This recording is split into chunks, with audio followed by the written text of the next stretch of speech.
Hello बच्चों, in the last lecture we have seen page number 57 and 58 and in this we will start with page number 59. तो चलिए शुरू करें. Page number 59 starts with this paragraph, the top paragraph again from here. चलिए उसको पढ़ते हैं. बोलता है the shape and size of cells are related to the specific functions they perform. बहुत important statement है. The shape and size of the cells are related to the specific functions they perform. मतलब जिस type का function perform करते हैं sales, उन्हीं से उनका शेप डिसाइड होता है. जैसे देखिए हमारे पास, हमने अभी पिछली स्लाइड में देखा एक नर्व सेल के बारे में हम लोग बात कर रहे थे. ठीक है, एक नर्व सेल कुछ आपको ऐसे दिखाई दे रहा था.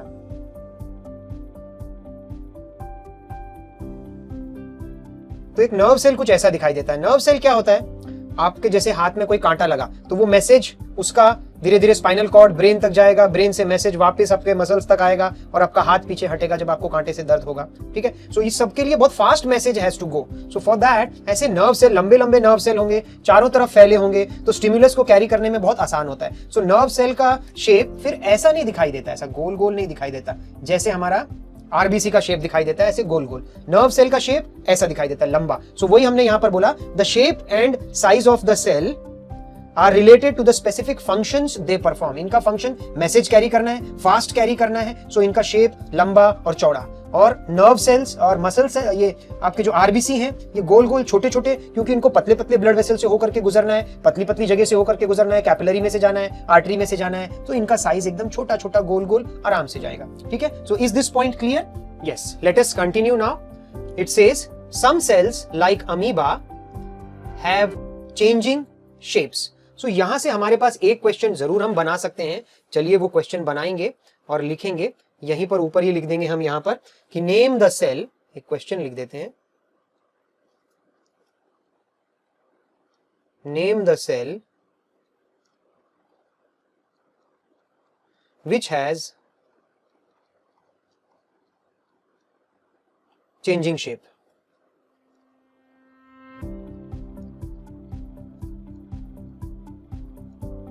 Okay, name the cell which can change the shape or which has a changing shape. Question का आंसर यहां पर मिल जाएगा, amoeba has changing shape. Some cells like amoeba have the changing shape. Okay, आगे चलते हैं.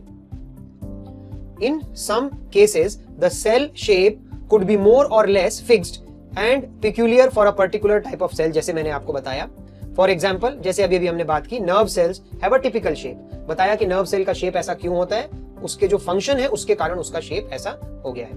आगे चलते हैं. बोलता है each living cell has the capacity to perform certain basic functions that are characteristics of all living forms. हर cell के पास कुछ बेसिक फंक्शंस होते हैं जो उसको परफॉर्म करने ही पड़ते हैं. How does a living cell perform these basic functions? We know that there is a division of labor in the multicellular organisms such as human beings. तो क्या बोलता है? Human beings में division of labor की तरह काम हो रहा है. कहने का मतलब है सारे सेल्स एक ही काम नहीं कर रहे हैं. कुछ सेल्स हैं वो डाइजेशन का काम कर रहे हैं, कुछ एक्सक्रीशन का काम कर रहे हैं. करेक्ट? अलग अलग काम सबको बांटा हुआ है. This means that they call there is a division of labor. क्या है वो वर्ड? Division of labour. तो यूजुअली मल्टी सेल्यूलर ऑर्गेनिज्म में आपको डिवीजन ऑफ लेबर देखने के लिए मिलेगा. Multi cellular organism. This means that different part of the human body perform different functions. The human body has a heart to pump blood, a stomach to digest and so on. सबका काम अलग अलग है. Heart का काम है blood को pump करना, स्टमक का काम है खाने को डाइजेस्ट करना. ओके, इंटेस्टाइन का काम है एब्जॉर्ब करना, एसिमिलेशन एंड देन एक्सक्रीशन. तो सबके काम डिवाइड किए हुए हैं, डिवीजन ऑफ लेबर है. आगे चलेंगे.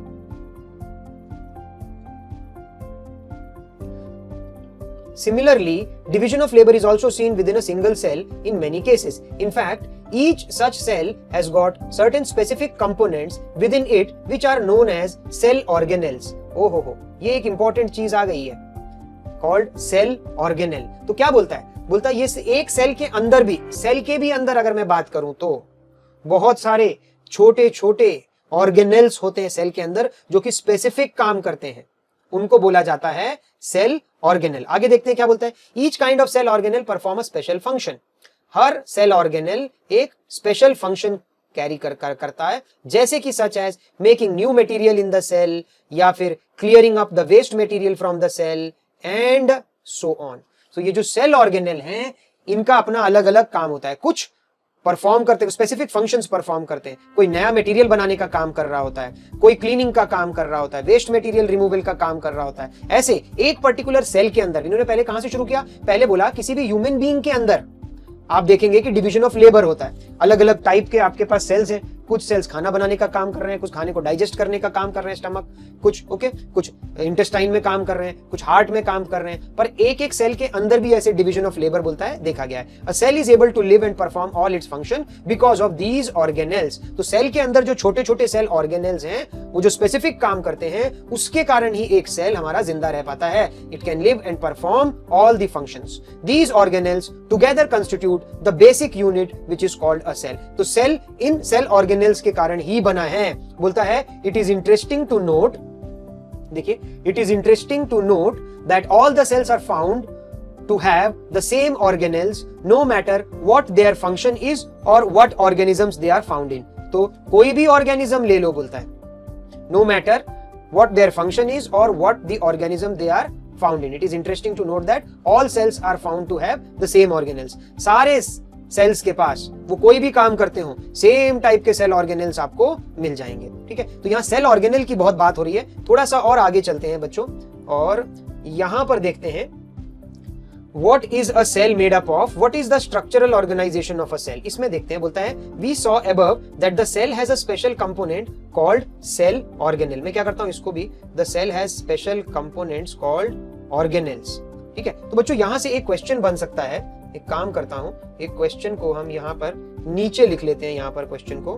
ठीक है, क्वेश्चन हमारा बनेगा What is cell organelle?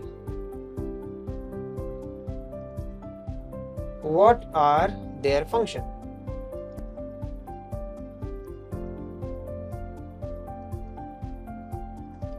Okay, what is cell organelle, what are their function. देखो आंसर आपको यहीं से मिल जाएगा। What is a cell organelle का तो यहीं से मिल जाएगा।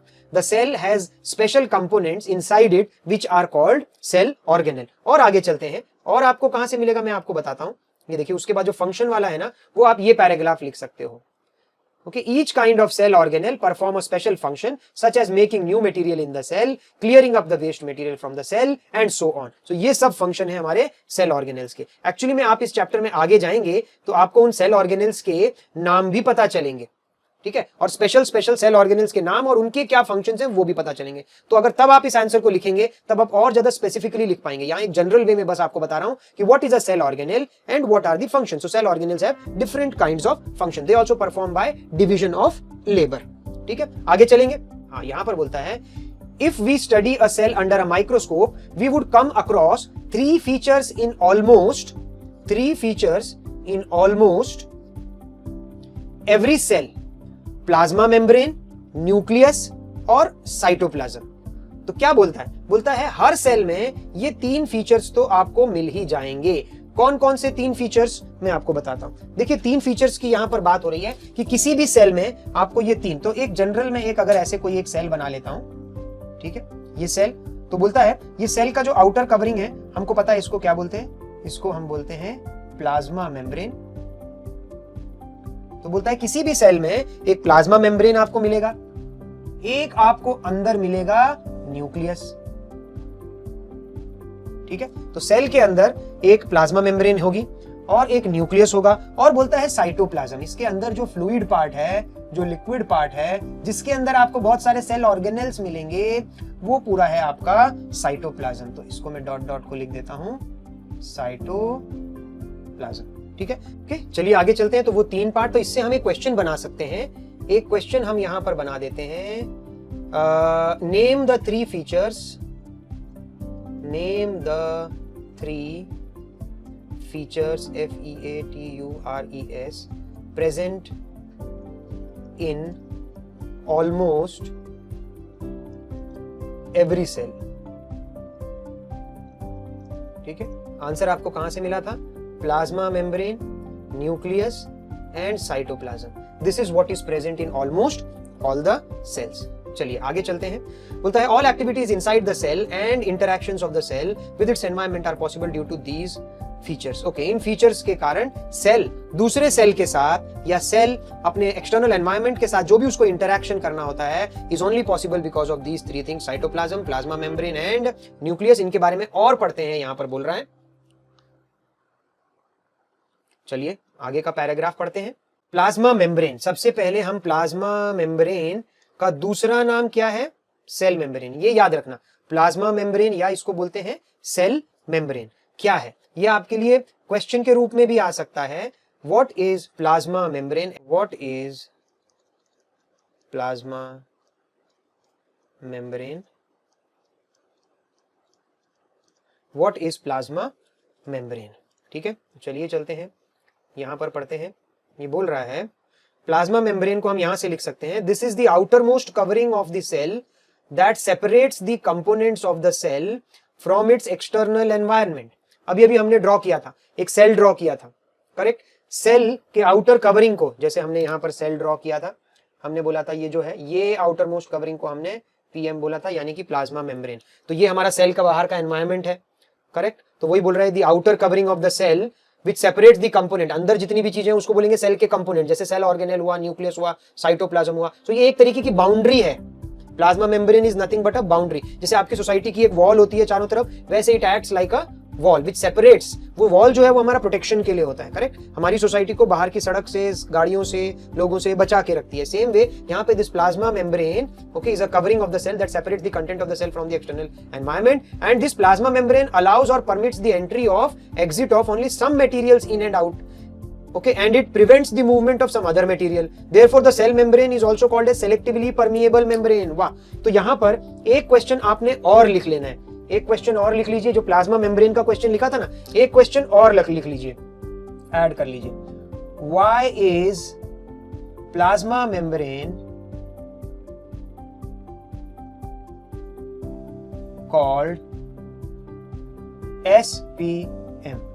SPM का मतलब सेलेक्टिवली परमिएबल मेम्ब्रेन। आपने देखा होगा आपकी सोसाइटी में अगर 4-5 बिल्डिंग है और एक वॉल लगा दी गई है तो एक गेट भी होता है और गेट पे वॉचमैन भी होगा। तो वो वॉचमैन क्या करता है? कंट्रोल करता है कौन अंदर आ रहा है, कौन नहीं आ रहा है, किसी किसी को अलाउड है, किसी किसी को अलाउड नहीं है, वो पूछता है। तो उसी तरीके से ये जो हमारी सेल मेम्ब्रेन है या प्लाज्मा मेम्ब्रेन है, it does not allow everything to come inside and everything to go out.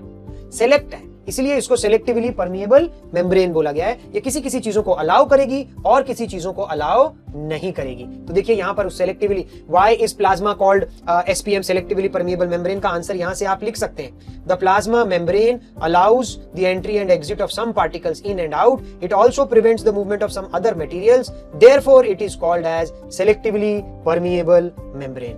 Therefore it is called selectively permeable membrane. ठीक है, समझ में आ गया। चलिए आगे चलते हैं। आगे बोलता है how does the movement of the substance takes place. तो भाई अब वो आपको पूछ रहे हैं या आपसे कल को आपको बताएंगे कि अब जो सब्सटेंस है, क्योंकि बोला कि भाई किसी को रोक देता है, किसी को आने देता है, किसी को जाने देता है। वॉचमैन तो हो सकता है सबके आई कार्ड्स बने हो, तो जिसके पास आई कार्ड्स हो या जिसका एड्रेस यहाँ का हो उसको आने देगा, बाकियों को रोकेगा, पूछेगा। ये इनका तरीका है। नाउ व्हाट इज द तरीका, what is the method that cell are using. वो कैसे किसी सब्सटेंस को अंदर आने देता है और किसी सब्सटेंस को बाहर जाने देता है, कैसे करता है, वो मॉनिटर कैसे करता है। तो बोला उसके बारे में आगे बात करते हैं। How does the movement of the substance take place in the cell, how does the substance move inside the cell और move outside the cell. Natural question आता है, ठीक है। आगे चलते हैं। नेचुरली ये क्वेश्चन आया तो यहां देखिए क्या बोल रहा है, बोलता है some substances like carbon dioxide, carbon dioxide आपको पता है उसको लिखते हैं CO2। So some substances like carbon dioxide or oxygen, जिसको हम लिखते हैं O2, they can move across the cell membrane by the process of diffusion। बच्चों तो ये एक बहुत ही इंपॉर्टेंट टॉपिक है यहां पर, डिफ्यूजन। तो एक क्वेश्चन आप और बना लीजिए बच्चों, लिख लीजिए। क्वेश्चन आ सकता है what is diffusion. What is diffusion? ये एक क्वेश्चन आपसे इस पेज में वो लोग पूछ सकते हैं। डिफ्यूजन की डेफिनेशन आगे अच्छे से बताइए, घबराइए नहीं, एक एक चीज आपको बताने वाले हैं। बोलता है we have studied the process of diffusion in earlier chapter. ये बात कर रहे हैं चैप्टर नंबर 1 केमिस्ट्री की, जहां पर डिफ्यूजन के बारे में हम ऑलरेडी बात कर चुके हैं। कोई बात नहीं, अगर आपने वो नहीं पढ़ा तो यहां पर हम फिर से उसको ध्यान से देखेंगे। देखिए यहां पर ये क्या बोल रहा है, ये बोल रहा है कि वी सॉ दैट, हाँ Diffusion is the process of movement of a substance from the region of high concentration to the region where its concentration is low. तो बच्चों ये हमारी डिफ्यूजन की डेफिनेशन है कि what is diffusion. Diffusion is the spontaneous movement of a substance from a region of high concentration to a region of low concentration. इसको समझाते हैं हम आपको. इसको समझाने के लिए ये देखिए, एक काम करते हैं, एक हम ले लेते हैं जैसे कि पानी का ग्लास. ठीक है, एक बीकर मैंने ले लिया, इसमें पानी भर दिया. अब इसके अंदर क्या करते हैं, मैं एक ड्रॉप इंक की डालता हूं. This is ink. I have added 1 drop of ink. ठीक है, तो अब देखिए जहां पर ये इंक है, where this ink is present, वहां पर इंक की कॉन्सेंट्रेशन बहुत ज्यादा है, बहुत ज्यादा इंक के मॉलिक्यूल्स हैं. और बाकी जगह इंक के मॉलिक्यूल्स हैं क्या? बिल्कुल नहीं है. सो यहां पर इंक की कॉन्सेंट्रेशन बहुत हाई है, हाई कॉन्सेंट्रेशन है इंक के मॉलिक्यूल्स की, जबकि यहां पर बाकी सब जगह इंक के कॉन्सेंट्रेशन की मॉलिक्यूल्स बहुत कम है. तो इनकी कॉन्सेंट्रेशन बहुत कम है. और देखिए आपका डिफ्यूजन का प्रोसेस क्या बोल रहा था, बोलता है इट इज अ स्पॉन्टेनियस, मतलब अपने आप से होता है. आपने एक ड्रॉप इंक अगर पानी में डाल दी या थोड़ा सा कलर, वाटर कलर अगर आपने पानी में डाल दिया, आप देखेंगे स्पॉन्टेनियस मतलब अपने आप वो धीरे धीरे धीरे धीरे पूरे बीकर में स्प्रेड हो जाएगा. So it will start moving from a place और a region where it's concentration was very high, जहां पे वो इंक की ड्रॉप थी, वहां से कहां को स्प्रेड होता है, to all the point where it's concentration is very low. So आप देखेंगे थोड़ी देर के बाद आप जब आकर के देखेंगे तो पूरी तरीके से इंक spread हो चुकी होगी. So it has spread from a region where its concentration is very high to all the places where its concentration is very low. So we can say that ink has diffused.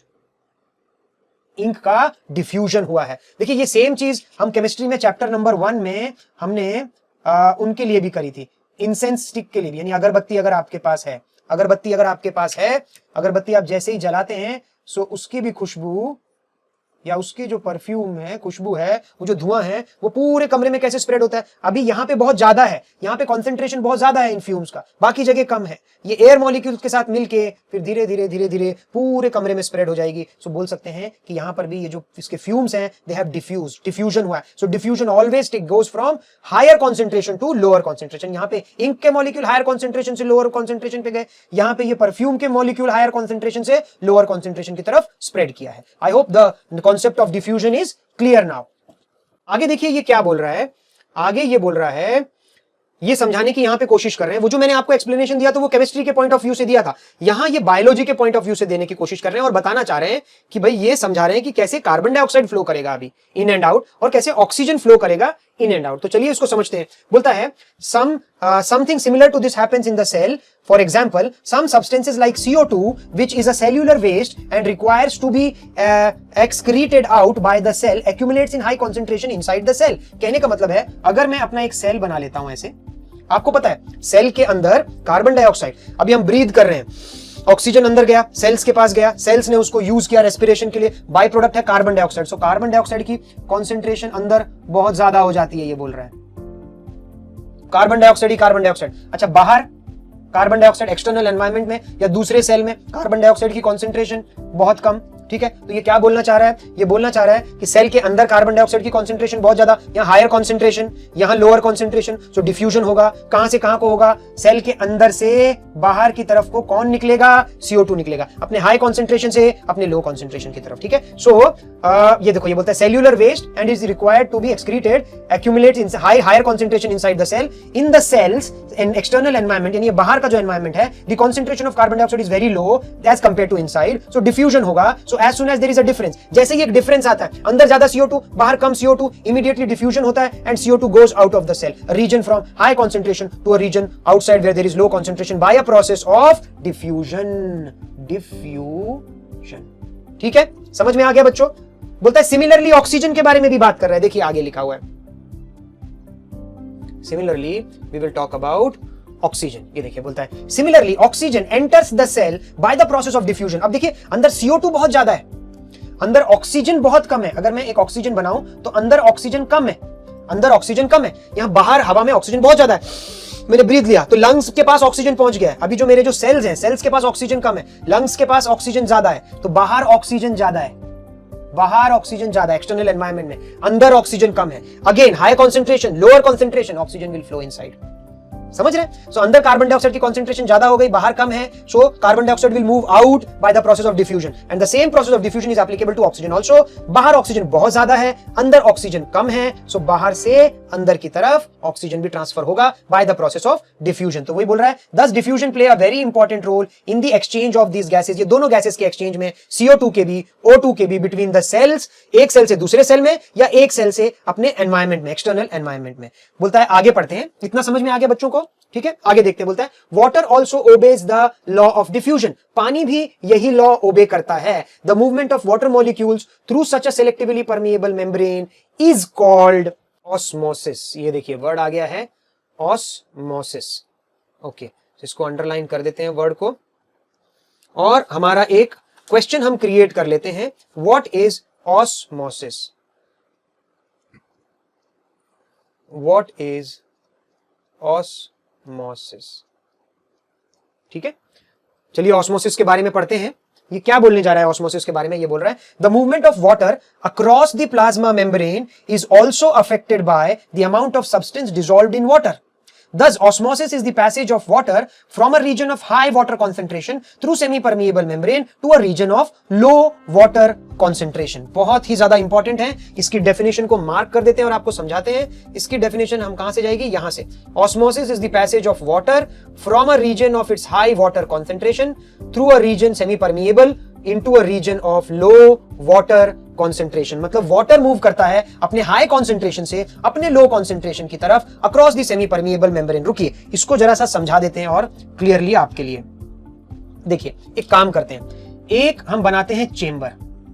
ठीक है, ये chamber के बीच में मैंने लगा दी एक membrane, और ये मेम्ब्रेन है SPM, यानी कि सेलेक्टिवली परमिएबल मेम्ब्रेन मैंने लगा दी। अब इस मेम्ब्रेन के इस तरफ को मैं A बोल रहा हूं और यहां पे मैं B बोल रहा हूं। ठीक है, ये जो B है, यहां मैंने क्या कर दिया है? नमक वाला पानी डाल दिया है, सॉल्ट वाटर। ध्यान देना, सॉल्ट वाटर, और बहुत ज्यादा मोर, मतलब उसमें नमक बहुत ज्यादा है, याद रखना। तो ये वाटर है और इसमें नमक बहुत ज्यादा है। ये जो डॉट डॉट्स हैं, ये मैं सॉल्ट मॉलिक्यूल्स की बात कर रहा हूं, और बाकी पूरा इसके अंदर पानी है, बहुत ज्यादा नमक है। जबकि यहां पर मैं 2, 4, 5 ही ड्रॉप्स बनाता हूं। सो ये है लो कॉन्सेंट्रेशन ऑफ सॉल्ट। ठीक है ना, सॉल्ट को अगर मैं कंपेयर कर रहा हूं तो इस तरफ लो कॉन्सेंट्रेशन ऑफ सॉल्ट है, इस तरफ हाई कॉन्सेंट्रेशन ऑफ सॉल्ट है। लेकिन यहां पर मैं क्या बोल रहा हूं? मैं कॉन्सेंट्रेशन ऑफ सॉल्ट की बात नहीं करेंगे, हम कॉन्सेंट्रेशन ऑफ वाटर की बात करेंगे। वाटर कहां पे ज्यादा है? सॉल्यूट की बात नहीं करेंगे, सॉल्वेंट की बात करेंगे। वाटर कहां पे ज्यादा है? वाटर इस तरफ बहुत ज्यादा है।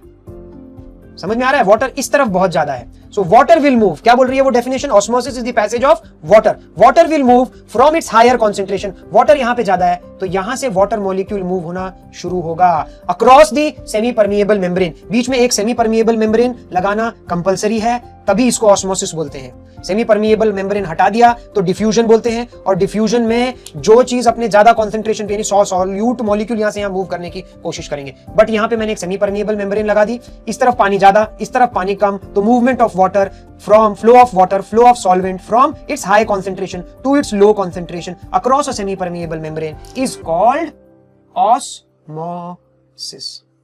I hope this point is clear to everyone. Osmosis process समझ में आ गया? आगे चलेंगे।